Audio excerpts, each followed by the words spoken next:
Today I'll be carrying out some transmission maintenance on my Audax bike.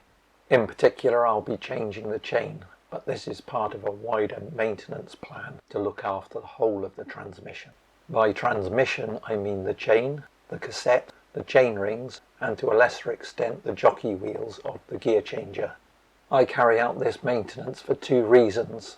Firstly, to make the components last as long as possible and therefore keep the cost down, and secondly, to keep them working efficiently.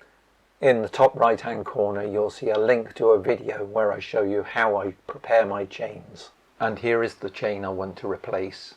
Actually, you may say, it looks in fairly good condition. So why am I going to change it? Well, I'll explain. In my experience, this is how things usually go. You run your chain for a while, probably too long, and then you realise it needs changing.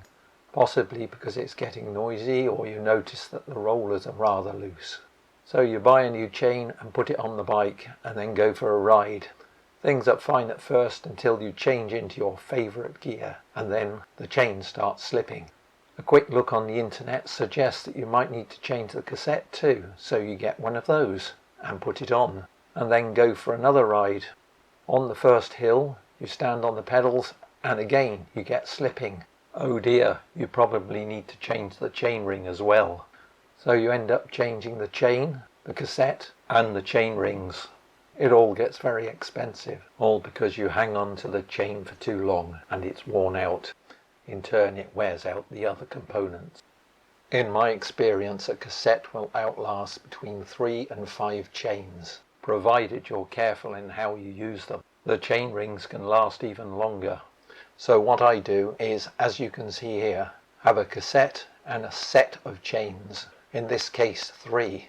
I then periodically change those chains in rotation, excuse the pun. I usually change them about every 1,000 kilometers. After cleaning and waxing the outside of the chain that I've just removed, I will bag it up like this, so I can identify which bike they're associated with and which cassette. After another 1,000 kilometers I repeat the same, and then when I've run out of chains in the set I go back to the first one. In this way all the transmission parts wear together, hence I can avoid slippage of the chain when I change it. One drawback of this approach is you need to be both prepared and organised. If you found this tip useful, please like and subscribe and click on the bell icon to get notifications of future videos. In one of those future videos I'll show you how you can make each of those chains last a bit longer. From me, for now, it's goodbye.